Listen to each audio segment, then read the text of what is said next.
Gabon guztioi, hemen gaude denboraldi berri batean, gai berriekin noski, Eusko Ikaskuntzaren mahai ingurutan.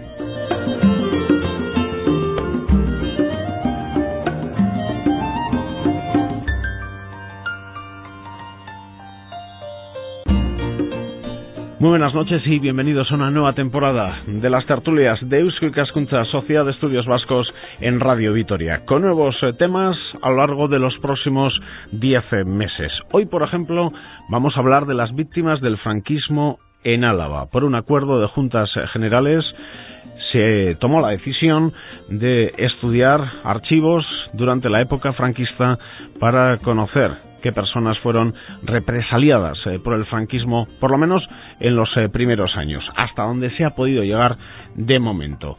Fue un acuerdo de Juntas Generales que se ha llevado a cabo y que fue presentado en el final de la temporada radiofónica pasada en el Artium. Recordarán cómo el diputado general de Álava daba cuenta de este estudio con profesionales que hoy nos acompañan en los estudios de Radio Vitoria. Así que vamos con las presentaciones. Aquí en el estudio está José María Ortiz de Orruño, director del Instituto Valentín de Foronda. José María, Gabón, buenas noches. Gabón, buenas noches. ¿Qué es el Instituto Valentín de Foronda para las personas que desconozcan qué es Valentín de Foronda? Bueno, pues es un instituto universitario que tiene una andadura de 16 años, que se creó por un acuerdo entre las partes en la universidad, por un lado, a la que pertenecemos nosotros, por otro la Diputación y el Ayuntamiento.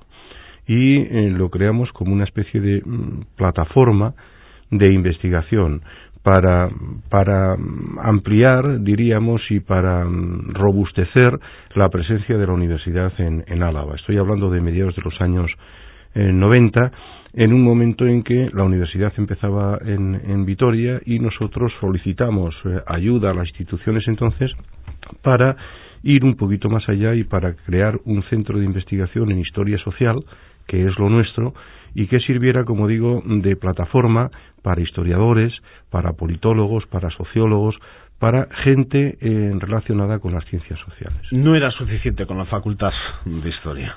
Sí, la facultad cumple un papel fundamental, pero la facultad va orientada de manera muy precisa y muy concreta a la docencia, a las clases, etcétera. Y los departamentos universitarios también hacen investigación, pero nosotros lo que quisimos era crear una plataforma que se dedicara exclusivamente a la investigación, que no fuera solo investigación histórica. Nosotros somos historiadores, pero queríamos establecer diálogo, como decía, con disciplinas afines, con sociólogos, con politólogos, con gente que procede de las ciencias jurídicas, etcétera, ¿no? Y al mismo tiempo queríamos que nuestra actividad no solo quedara en el campus, sino también que se proyectara sobre la ciudad. Y algunas de las actividades que hace el instituto están también orientadas y pensadas en la ciudad. Y un tercer punto era colaborar con aquellas instituciones que nos financian, que nos patrocinan en lo que es el campo de nuestra especialidad. Y en este caso concreto que vamos a hablar ahora, pues se ha hecho mediante un acuerdo con la propia Diputación Foral de Álava. ¿Cuántos investigadores trabajan, no eventualmente, sino digamos prácticamente full time para el instituto? Bueno, pues full time desgraciadamente ninguno, porque todos los que estamos estamos vinculados contractualmente con la universidad o con proyectos de investigación. Y hay becarios también, hay gente que se está formando, pero aunque el instituto tiene capacidad para contratar investigadores propios, todavía no lo hemos hecho. Y del instituto pende un grupo muy potente de investigación de primera división, diríamos, que está formado por 20 y tantas personas y que es el vector fundamental en la actividad investigadora del instituto. Entre ellos José Antonio Pérez. Entre ellos José Antonio Pérez, que es un investigador muy destacado, muy especial, y que además es uno de los vicedirectores del Instituto Valentín de Foronda. Ha dicho muy especial. Me he dejado ahí con la cosa. Bueno, sí, pues porque es uno de los jóvenes valores por su presencia en congresos, por sus investigaciones, por sus trabajos. Es una pieza muy fundamental del instituto, sí. José Antonio Pérez, al otro lado del teléfono. José Antonio, Gabón, buenas noches. Gabón, buenas noches. Coordinador de este proyecto de víctimas del franquismo en Álava. ¿Pero no se había investigado ya el franquismo en Álava? Bueno, evidentemente el estudio del franquismo ya había sentado las primeras bases por lo menos durante los últimos 10 años, ¿no? Existen estudios, y de hecho en algunos de estos estudios pues intervino el propio Instituto de Historia Social Valentín de Foronda, aproximadamente desde principios de esta década. Había estudios ya creo que sentaron esas bases, algunos de ellos fueron dirigidos por otro investigador, profesor de la UPV, Javier Ugarte, con otro investigador nuestro, Norberto Ibáñez, que comenzaron a investigar ya hace algunos años fondos concretos sobre la represión franquista en Álava, y posteriormente el instituto también pues ha desarrollado otra serie de investigaciones, en este caso un dictamen de carácter histórico sobre los terribles sucesos que tuvieron lugar el 3 de marzo de 1976. Es decir, ya había un recorrido que creemos bastante amplio y extenso sobre la represión en general en Álava. Sin embargo, entendimos, y también lo entendieron por supuesto las instituciones, que era necesario un estudio mucho más específico, mucho más concreto, riguroso y profundo. Con nombres y apellidos. Sí, con nombres y apellidos, que pusiese nombres y apellidos efectivamente a las víctimas, que al mismo tiempo se podría decir que renovase la propia tipología y llegase a una conclusión sobre cuáles fueron las formas de represión franquista en el territorio histórico de Álava, que yo creo que era un aspecto muy importante, ¿no? Conocíamos, efectivamente, salvo algunos nombres sobre los que podía haber algunas dudas o algunos errores, más o menos cuáles habían sido aquellas personas que fueron asesinadas o que fueron fusiladas, pero desconocíamos pues el amplio abanico que había de formas de represión y sobre todo los nombres de todas aquellas personas que sufrieron otras muchísimas formas de represión. Y fue efectivamente ahí donde nosotros entramos. Seguramente José María Ortiz Orruño podrá hacer una pequeña historia de cuál ha sido este proceso que parte en principio de un acuerdo adoptado por las Juntas Generales, ya creo que recordar que es en septiembre del año 2006, de donde todo procede. Exactamente. La génesis primera de este proyecto es un encargo político que hacen las Juntas Generales de Álava a la Diputación Foral. Y la Diputación Foral pues se puso en contacto con el Instituto. El legislativo al ejecutivo. Eso es. Evidentemente este es un trabajo para técnicos, para historiadores. La Diputación se puso en contacto con nosotros. Nosotros, como decía antes, tenemos por convenio el compromiso de ayudar a las instituciones en lo que podamos y sepamos, y efectivamente se puso adelante en marcha. En principio, el mandato de Juntas a la Diputación y el compromiso que asume el Instituto es poner a disposición de los familiares de los represaliados en primer lugar, pero también a disposición de la ciudadanía en general, los expedientes administrativos de los represaliados. Y eso es lo que hicimos. Lo que hemos hecho ha sido efectivamente hacer un recorrido por los principales archivos relacionados con la guerra civil y con la represión, tratando de espigar entre los expedientes administrativos los de aquellos alaveses que habían sufrido la represión. El compromiso se concretaba en escanear, en hacer una copia electrónica de esos expedientes y traerlos a Vitoria, de manera que los interesados, los familiares en primer lugar, y en segundo lugar toda la ciudadanía en general, tuviera acceso a la suerte que corrieron en el pasado sus deudos, sus padres, sus familiares más directos. Pero José Mari, cuando comenzáis con el trabajo, ¿teníais el objetivo de llegar a los 40 años de franquismo o sabíais que se iba a tener que parar el trabajo en el 57, como así ha sido? Bueno, lo sabíamos de antemano porque la propia legislación que ahora mismo está en vigor pues establece una barrera de 50 años. Ahora mismo la documentación de los archivos públicos es de libre consulta hasta, un máximo de 50 años. Dicho de otra manera, de 50 años para acá no se puede consultar esa documentación. ¿Por qué se legisló así? ¿Por no levantar ampollas? Pues yo creo que esto forma parte de la... Luego hay incluso otros filtros y otras restricciones, ¿no? Pero en la medida en que pues es una documentación, no hablo solo de la documentación de represión, que es muy delicada por razones obvias, sino de la documentación administrativa en general, se considera que 50 años es con el fin de garantizar la privacidad de personas vivas, que en el caso de la represión es por... Pero en general se supone, se da ese margen de 50 años para pensando que esa documentación no es una documentación que está viva, no es una documentación administrativa, sino una documentación histórica, ¿no? Y evidentemente la barrera de 50 años se mantiene siempre, pero a medida que vamos hacia adelante se va liberando documentación de 50 años para atrás. Ya estamos en el 60, no en el 57. Claro, hemos avanzado un poquito. Y por otra parte había también otra desde el punto de vista metodológico, pues pensábamos, teníamos la hipótesis de partida que la represión fue mucho más dura, mucho más contundente en la posguerra inmediata, ¿no? En el momento más cercano a la guerra civil. A medida que nos vamos alejando en el tiempo, pues pensábamos, y en general la investigación lo ha confirmado, que la represión descendía por una razón evidente, porque el punto más álgido son los primeros meses, son los primeros años inmediatamente después de la guerra civil. Bueno, sorprendido quien les habla por el montante de represaliados, de víctimas del franquismo en Álava. José Antonio.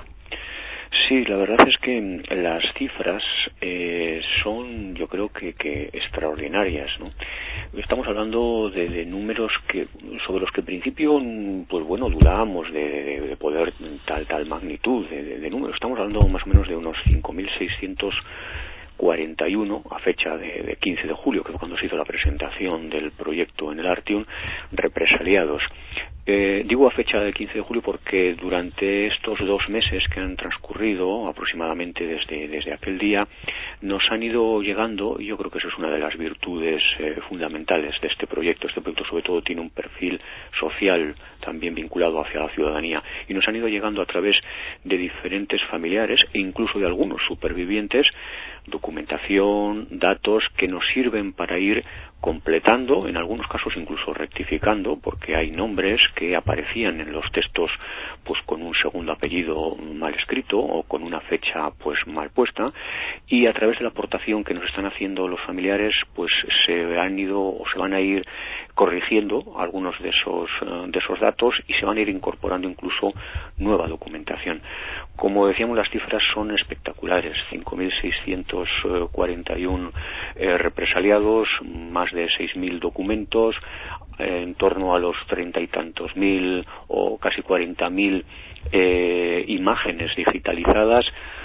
Es decir, son números que apabullan, que necesitan también una explicación, porque evidentemente, como decíamos, dentro de esos más de 5.600 personas represaliadas hay muy diferentes tipos de represaliados.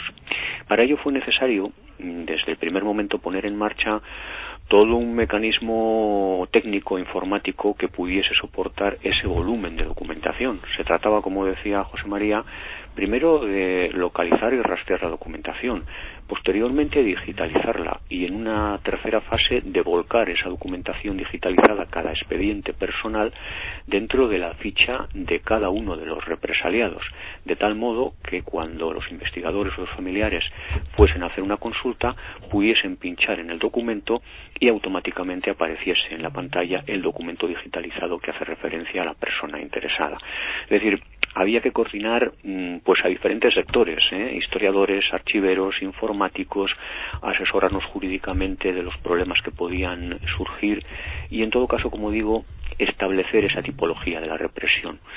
Hemos realizado también dentro de la base un apartado que se denomina personas, donde se hacen aproximadamente unos 800 perfiles biográficos de cada individuo. Es decir, a través de una serie de campos se va desglosando la trayectoria de aquella persona, la fecha, el lugar de nacimiento, la militancia política, el lugar donde fue capturado, el tribunal por el que fue juzgado, la pena que le fue impuesta, la revisión de pena o de condena si tuvo lugar, las multas, es decir, un amplio recorrido. Como digo, de esos 5.000 y pico personas, 800 cuentan con este perfil biográfico ya desarrollado. Por lo tanto, ya digo que son cifras importantes. José María, estoy convencido que ahora mismo algún oyente se está enterando de todo esto. Entonces se preguntará, bueno, yo quiero saber ese familiar que he oído hablar, ¿dónde puedo dar con esa documentación? ¿Dónde tengo que meter el nombre de ese familiar? ¿Qué tengo que hacer? Bueno, pues hay 2 puntos de consulta, pero el principal, el más importante, está en el archivo del territorio histórico de Álava. En el archivo del territorio histórico de Álava hay una terminal de ordenador. ¿Detrás de la facultad? Sí, es el archivo de la Diputación, por decirlo llanamente, para que nos entienda la gente. Es ese archivo que parece una especie de submarino, una especie de caja metálica que oficialmente se conoce con el nombre de Archivo del Territorio Histórico de Álava. Es el archivo de la Diputación. Y ahí hay una terminal de ordenador donde se puede consultar la base de datos. Y basta, como decía José Antonio, la base de datos es muy compleja y se puede encontrar el nombre del familiar bien tecleando directamente el nombre o por otras circunstancias, por el pueblo, en fin, de diversas maneras. Lo más fácil es el nombre y pues ahí puede consultar todo lo que fue la peripecia vital de esa persona. Como decía José Antonio, hay expedientes, tenemos los expedientes de casi 6.000 personas.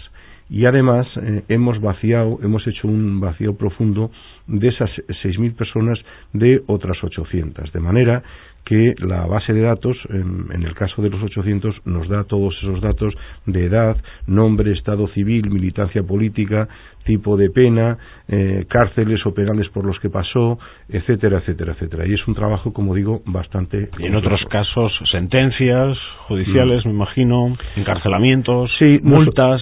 Nosotros lo que hemos trabajado es con expedientes administrativos con papel. Quiero decir, no somos forenses, no hemos excavado fosas, somos historiadores y nosotros lo que hemos tratado ha sido de recoger todos los expedientes administrativos que contienen las sanciones de aquellos alaveses, sanciones por motivos políticos, evidentemente, de alaveses o alaveses en el sentido de que nacieron aquí o que estaban aquí o que vivían aquí cuando fueron sancionados, cuando fueron represaliados. Somos conscientes, quiero señalar, que no están todos, porque no hay un censo, no está hecho un censo que diga qué archivos contienen cosas de represión, ¿no? Puede darse el caso, por ejemplo, que uno se encuentre con un tío que estuvo en el batallón de trabajadores y que sí que aparece con otra tía que pasó cárcel, pero no aparece un tío que siempre ha oído que murió en el frente.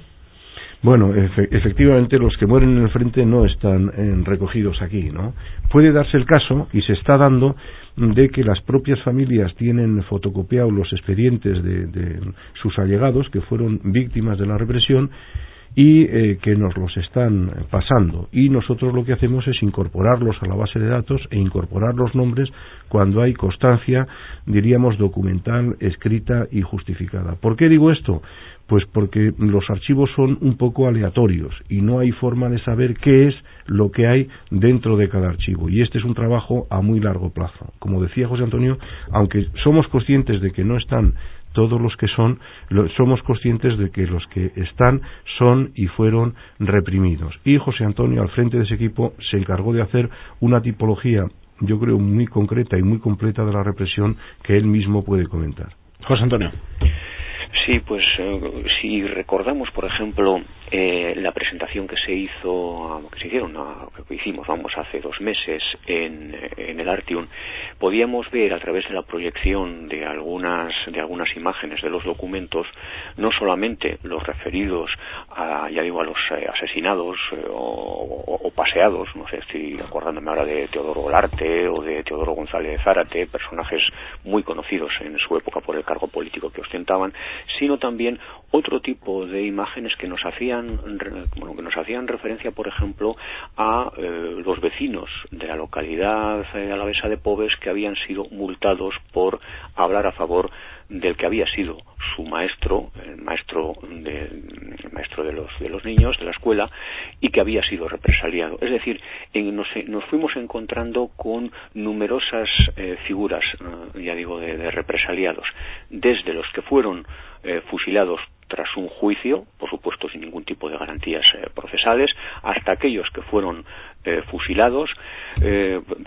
paseados, pasando por todos aquellos que pasaron por el Tribunal de Responsabilidades Políticas y a los que se les impusieron graves multas, y a veces multas pequeñas, pero que para ellos podían ser tremendamente onerosas. Otras personas que pasaron por otro tipo de tribunales, que estuvieron en batallones de trabajadores.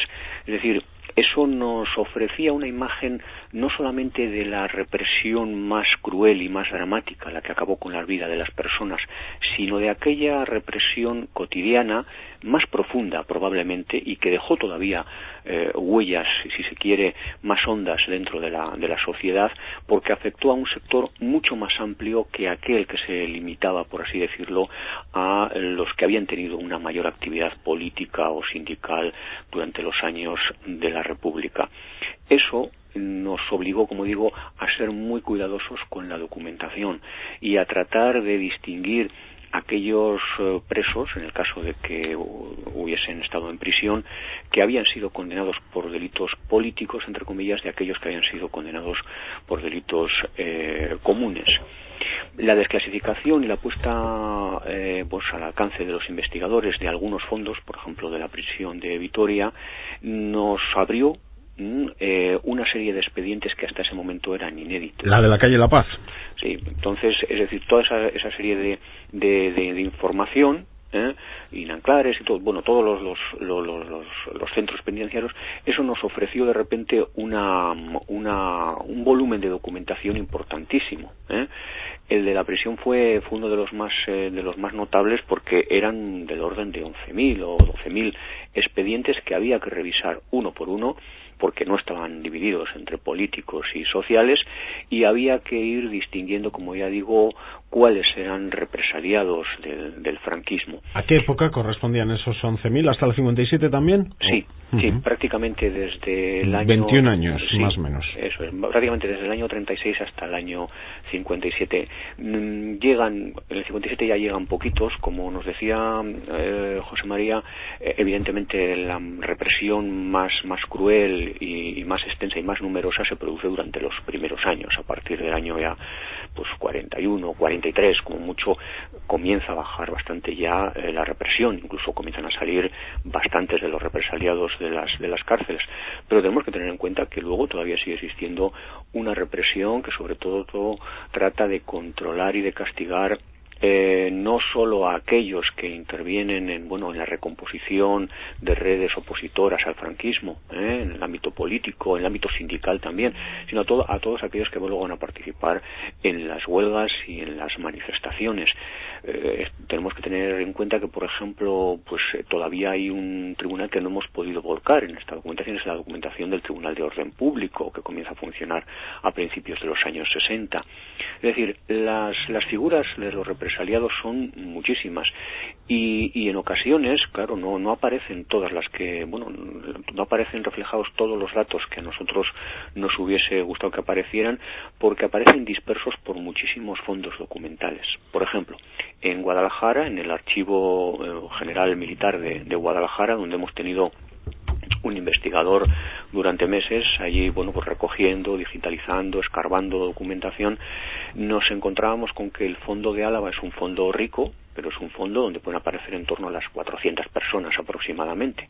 Pero claro, si revisamos el fondo de Vizcaya, que es muchísimo más amplio, y el fondo de Santander, donde acabaron muchísimos presos del ejército vasco, nos encontramos todavía con un buen número de alaveses que todavía no hemos podido localizar, que están dispersos en cientos de cajas.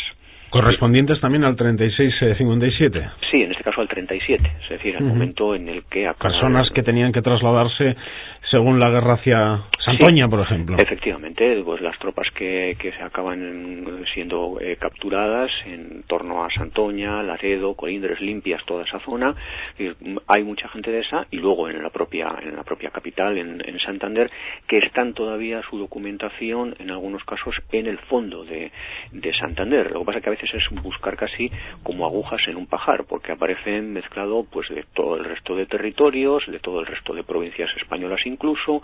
Es decir, todavía sabemos que tenemos algunos caladeros por ahí donde debemos seguir profundizando. Por eso, aunque un proyecto de estas características, por lo menos en lo que respecta al impulso económico y científico, teníamos que darlo por concluido en este año, somos conscientes de que un proyecto de estas características tiene que ser, irremediablemente tiene que estar abierto a que sean desclasificados nuevos fondos, a la incorporación e incluso al paso de los años, que va a facilitar que esa fecha, que actualmente es del orden del 57, que en poco tiempo con el nuevo bloque que se desclasifica va a llegar al año 60, siga su correspondiente devenir y se siga ampliando la documentación.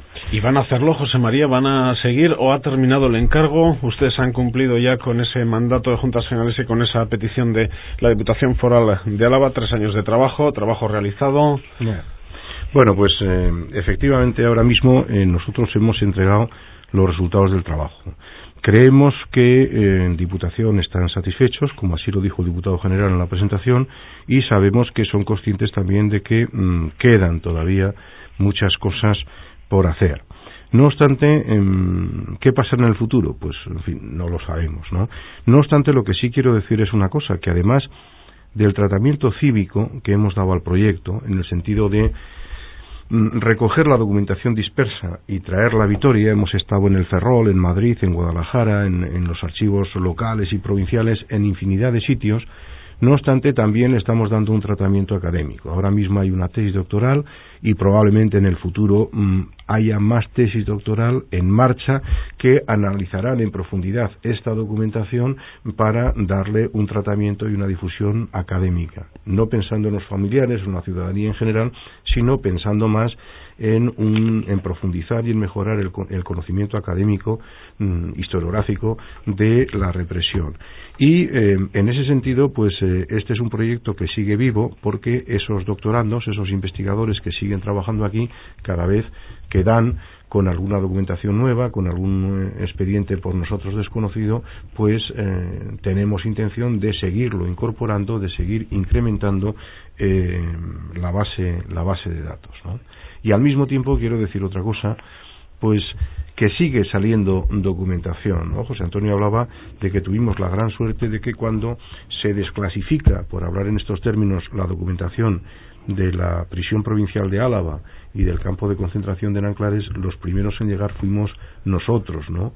Y nos consta, hace poco tiempo también el Ministerio de Hacienda pues ha desclasificado una documentación donde hace mucha referencia a represaliados económicos, multas, sanciones económicas, etcétera, etcétera, etcétera. ¿Qué quiero decir? Pues lo que quiero decir es que todavía hay muchos caladeros, que todavía hay muchos archivos inéditos que pues que en la medida en que hagan públicos sus fondos, pues nos va a permitir conocer mejor la represión, ampliar y completar esta base de datos. José Antonio, viendo esos datos, esos archivos, ¿se puede afirmar que la represión franquista se localizó más en unos puntos de Álava que en otros, o que la capital alavesa fue uno de los lugares, entre comillas, tranquilos? Bueno, precisamente ese es el tema que es lo que va a posibilitar en muy poco tiempo comenzar a dibujar una geografía de la represión. Una geografía que no solamente va a ser una geografía física y humana, va a ser también una geografía profesional, me explico. Va a ser una geografía política. Y me explico. Es decir, Toda esta documentación, lo que hemos hecho ahora nosotros hasta estos momentos, ha sido recopilar, rastrear, recopilar esa documentación y volcarla en esa base de datos. Es precisamente donde ahora comienza la fase de análisis, que ya en cierto modo está encauzada a través de una tesis doctoral que va a salir de todo este proyecto. Tenemos actualmente un doctorando, precisamente en estas semanas está en el archivo del Ferrol, y allí está, en el archivo militar del Ferrol, donde está encontrando nueva documentación de Álava. Se ha puesto en contacto estos días con nosotros para confirmarnos que todavía existe muchísima documentación por digitalizar allí. Bueno, pues precisamente es ahí donde nosotros establecemos ahora esta fase, que comenzará ahora ya de análisis a través de nuestros doctorandos y de nuestros investigadores, lo que va a permitir, como tú nos indicabas, decir, bueno, dentro del territorio de Álava, cuáles fueron las zonas donde afectó más la represión, a qué sectores sociales afectó más la represión, cómo afectó incluso a las mujeres. Tenemos un grupo de mujeres también, bueno, y en qué tipo de profesiones, qué tipo de militancia política y sindical. Es ahí precisamente donde comienza la labor de análisis, que es la verdadera labor de la investigación. Por eso yo creo que es muy importante pues seguir abordando poco a poco esos procesos. Ya digo que un proyecto de estas características no se acaba en una fecha concreta. Normalmente los historiadores lo que hacemos es primero hacer un rastreo de todas las fuentes documentales, primarias, secundarias, ir directamente luego a las fuentes primarias, establecer cuáles son todas las fuentes a nuestra disposición y agotarlas. Y a partir de ahí, de tener todas las fuentes, con nuestras hipótesis de trabajo, comenzar precisamente a lo que llamamos los historiadores preguntar a las fuentes, ¿no? Que es donde nos va a dar la documentación esas respuestas. Solo a partir de ese trabajo podremos establecer precisamente esa geografía que yo decía de la represión y de la protesta. Porque si no se hace de este modo, pues a veces solamente hablamos de casos concretos, de casos que pueden desdibujar, por así decirlo, el conocimiento que existía hasta entonces. Por ejemplo, consideramos que Álava fue un territorio, entre comillas, afín a los sublevados, y sin embargo, a pesar de esa circunstancia, nos ha dado el resultado de una represión de una magnitud desconocida. Es decir, ha sido precisamente la documentación, la recopilación y ahora el análisis en lo que nos va a proporcionar, lo que nos va a facilitar que podamos contrastar con nuestras primeras hipótesis. Esa es precisamente la labor de los historiadores. Bueno, ¿y hay alguna fuerza política que, si vamos al franquismo y lo que hay que estudiar, no estudiar respecto al franquismo y demás, suele formular la afirmación de que no es positivo hacer este tipo de estudios, empezar a recordarle a la ciudadanía estos capítulos de la historia de España, porque esto es levantar ampollas? Ahí ya le pido más a José Antonio o a José Mari la opinión como ciudadanos. ¿Esto es levantar ampollas o esto es verdaderamente lo que necesita un país o un lugar geográfico para cerrar heridas? Bueno, si me dejas, José Antonio, hablo yo. No voy a hablar como ciudadano, voy a hablar como historiador, ¿no? Yo creo que como historiador la obligación nuestra es saber, indagar, descubrir qué es lo que pasó. Aquí hay un debate muy interesante entre historia y memoria, ¿no? Un debate que son dos cosas a veces coincidentes, a veces contradictorias, pero yo creo que la primera labor social de los historiadores es contar lo que realmente pasó, por utilizar una fórmula vieja de un gran historiador alemán, y en eso estamos. La desmemoria, el desconocimiento, yo creo que no lleva a ningún sitio, y lo que hay que hacer para superar el pasado, para cerrar el pasado, lo primero que hace falta es saber qué es lo que pasó. Y al mismo tiempo, y ahora hablo como ciudadano, pues también conviene que nos desmarquemos. Los tiempos del 36, los tiempos de la República, los tiempos del primer franquismo eran unos tiempos que poco o nada tienen que ver con nosotros, entre otras cosas porque hemos nacido mucho tiempo después. Entonces, yo creo que yo personalmente no me puedo, y creo que nadie puede sentirse responsable de lo que hizo su abuelo, su tío abuelo o quien sea, ¿no? Porque más que hacer juicios morales, Lo que hace falta es primero saber qué es lo que pasó y, en segundo lugar, interpretarlo en la clave de su propio tiempo, del tiempo donde ocurrieron las cosas. Pero para cerrar esta herida, para poder pasar página, yo creo, y hablo como historiador, que lo primero que hace falta saber es qué es lo que pasó. José Antonio. Sí, yo creo que en la misma línea de lo que comenta José Mari, coincidimos básicamente casi todos los historiadores que estudiamos este tipo de fenómenos. En realidad, el problema al que nos estamos enfrentando, tanto en Euskadi como en el resto de España, no deja de ser un problema al que se han enfrentado todas aquellas sociedades que han cambiado, que han evolucionado de un régimen dictatorial, bien sea del signo que sea, de izquierdas o de derechas, a un régimen democrático. Es decir, los problemas que han tenido y tienen las sociedades, pues por ejemplo, de algunos países latinoamericanos como Chile o Argentina, que tienen en Sudáfrica, que tienen los países del entonces llamado eje socialista, etcétera, etcétera, en ese tránsito hacia regímenes democráticos es el de enfrentarse con su propio pasado.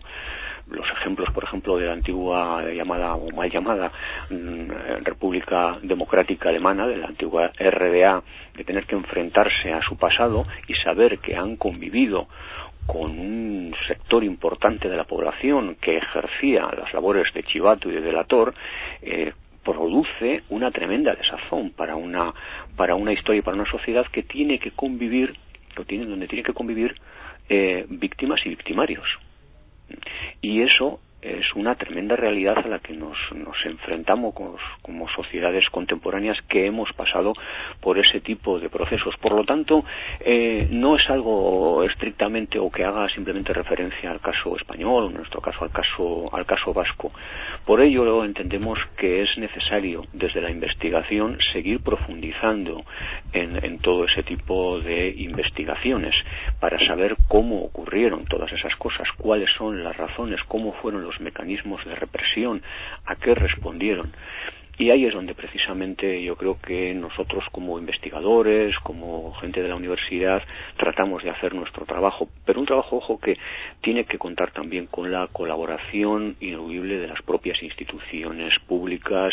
En este caso tenemos que recordar que este es un proyecto financiado por la Diputación Foral de Álava, que es quien ha puesto el dinero y quien ha puesto pues sus medios para que nosotros lo llevemos a cabo, que ha contado también, por ejemplo, con el aval del Ministerio de Cultura, que a través del cual con el cual hemos firmado un convenio, que quizás pueda comentarlo José María mejor que yo, que trata de poner a nuestra disposición esa documentación y que nos abre las puertas para, no solamente en este proyecto, pero sino también de cara a un futuro, seguir profundizando en este estudio. Es precisamente la puesta a disposición y el desarrollo de lo que se llama actualmente las políticas públicas de la memoria lo que va a seguir impulsando este tipo de proyectos. Solamente desde esa complicidad de instituciones, ciudadanía, universidad y asociaciones, por supuesto, que trabajan a favor de la recuperación de la memoria histórica, es por donde se puede caminar en este sentido. No tengo mucho más que decir, salvo que estoy completamente de acuerdo. El perdón no puede venir del olvido. Yo creo que eso es una falacia, ¿no? El perdón, la reconciliación, la superación del trauma y de los horrores del pasado tiene que venir en primer lugar del conocimiento de lo que realmente ocurrió, del conocimiento, del reconocimiento y de la aplicación de unas políticas públicas en clave democrática de la memoria, ¿no?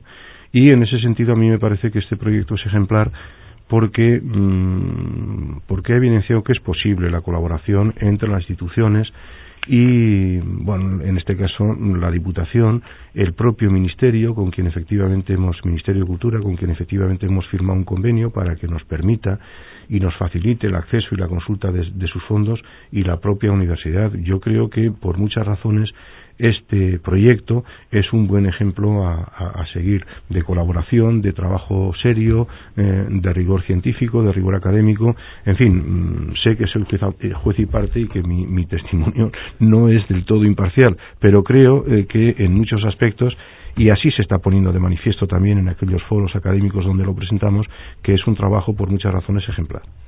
Ustedes se han situado, como es lógico y normal, y así se lo pedíamos también, en el rigor y la profesionalidad a la hora de hablar de este estudio realizado. Pero ahora quiero sacarles algo más desde el punto de vista humano.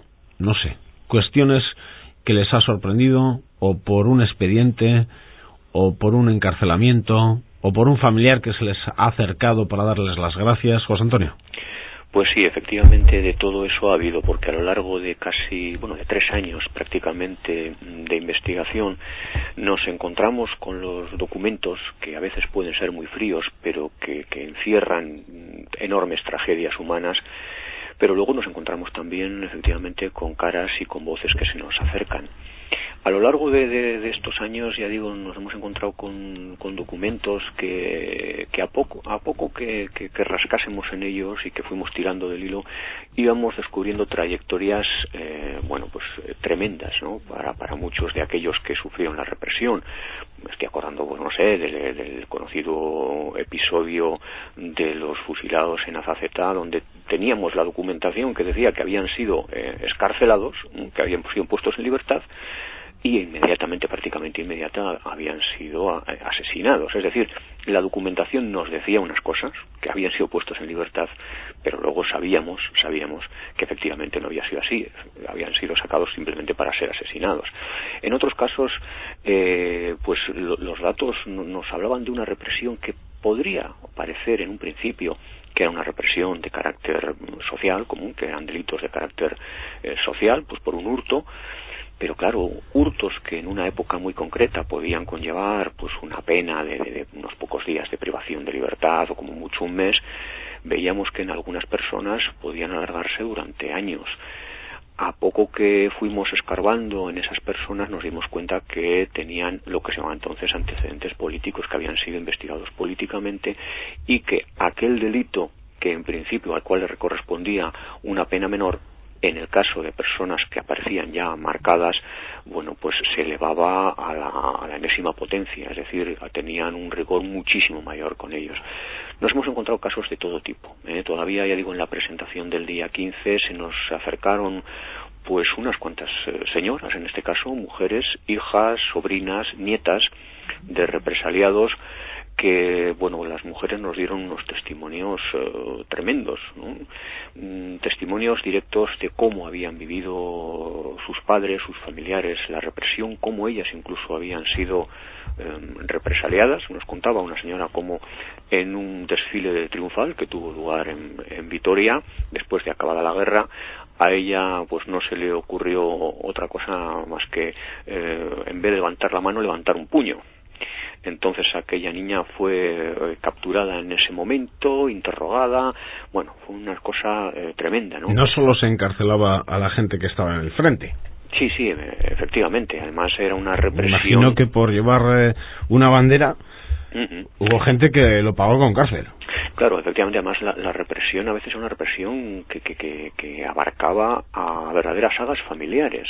Es decir, si el padre, entre comillas, había cometido un delito, que podía ser un delito de pertenencia a un sindicato o a un partido, la represión podía afectar al resto de la familia sin ningún tipo de problema. Por eso ya digo que son ese tipo de datos los que nos sobrecogían más, ¿no? Y es efectivamente cuando son personas que todavía alguna nos dijo que nos pusiésemos en contacto con ella, y así lo haremos en este mes de septiembre, porque quería hablar, quería que le entrevistásemos, quería que le grabásemos, y así va a ser. Mucha de esa gente durante 40 años lo que ha hecho es callar, básicamente porque así se lo han enseñado en casa, diciéndole no podemos hablar de esto porque nosotros, como que ellos eran los culpables de lo que había sucedido, ¿no? Sí, yo si tuviera que decir el sentimiento, para mí lo que he visto y lo que más me emocionaba ha sido la gratitud de la gente. La gratitud precisamente de esa gente, de esos hombres y esas mujeres que hoy son mayores, pero que cuando perdieron al padre o al tío o al abuelo eran muy pequeñas, no sabían muy bien lo que había pasado, entre otras cosas porque la propia familia, con la intención de proteger a los más pequeños, no les contaba nada, no les decía nada de la tragedia familiar, y en casa se interpretaba o se percibía que había pasado algo, que algo no funcionaba, que el tío a veces decían que estaba fuera, en América, tal, había desaparecido, o el padre en realidad estaba en la cárcel, o a veces mucho peor, estaba muerto, ¿no? Y ha sido gente que ha vivido mucho tiempo con el estigma de haber tenido un malhechor en la familia, alguien que no está, que fue fusilado, que fue muerto, etcétera, ¿no? Y bueno, al cabo de tanto tiempo, pues por fin pueden encontrarse orgullosas con su propio pasado, con sus padres, con sus tíos, y es el sentimiento de gratitud.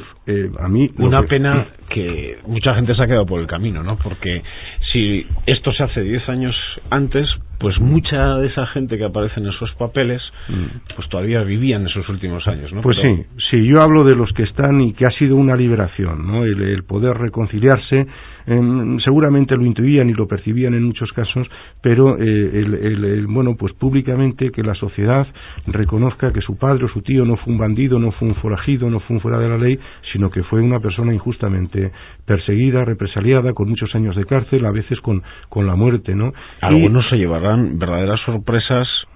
¿Por qué ese familiar estuvo en la cárcel, por ejemplo? Le podrá entrar incluso la risa, aunque no es un tema para reírse, pero claro. Sí, claro.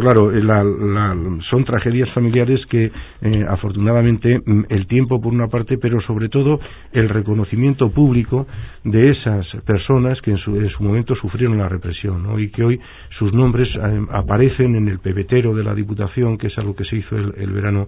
El pebetero, me refiero, en una especie detrás del Palacio de la Provincia. Pero realmente eso se ha hecho, se está hecho. No he ido, no he pasado. Sí, está hecho y se inauguró. Ahora no recuerdo muy bien en qué época, fue a finales del verano, comienzos del otoño del año pasado, y todos los nombres que aparecen en nuestra base de datos, siempre y cuando la familia, que en algún caso también ha habido, no lo retiraran, pues están apareciendo constantemente en una especie, no sé cómo decirlo, pantalla de cristal líquido, están apareciendo todos los nombres de las personas, ¿no?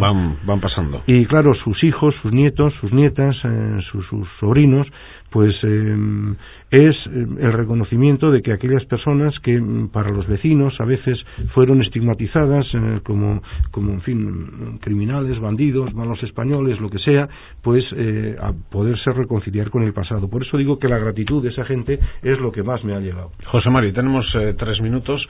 Una última reflexión.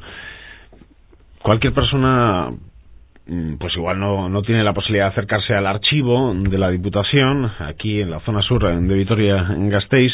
Todavía tiene esa posibilidad en la página de la Diputación de entrar para saber si hay documentación de ese familiar. Ahí no aparece ningún expediente ni nada, pero si uno mete el nombre, o por lo menos cuando se presentó hace mes y medio, si metes el nombre del familiar, por lo menos sabes si existe esa documentación en el archivo, y ya un día con más tiempo te puedes acercar al archivo. Pues yo creo que sí, que ese es otro servicio que puso la Diputación, un link, una conexión, un conector, y yo creo que eso sigue funcionando, sí. Uh-huh. Bueno, José Antonio, pues a seguir trabajando. Bueno, pues en ello seguiremos y en eso estamos, ¿no? De eso se trata. Desde luego que estaremos muy atentos a esas tesis doctorales de un primer paso que se ha dado para estudiar la represión del franquismo en Álava hasta 1957, pero de un primer paso fundamental que es, digamos, la base para futuros estudios, base fundamental, como decíamos. Pues José María Ortiz Dorruño, director del Instituto Valentín de Foronda, profesionales de la historia de aquí, del campus de Álava, de la Universidad del País Vasco, y José Antonio Pérez, coordinador de este proyecto. A los dos, muchas gracias por inaugurar temporada radiofónica en Eusko Ikaskuntza con este apasionante tema. Bueno, muchas gracias, Eskerrik asko y Gabón, por mi parte. Muchísimas gracias a vosotros, Gabón.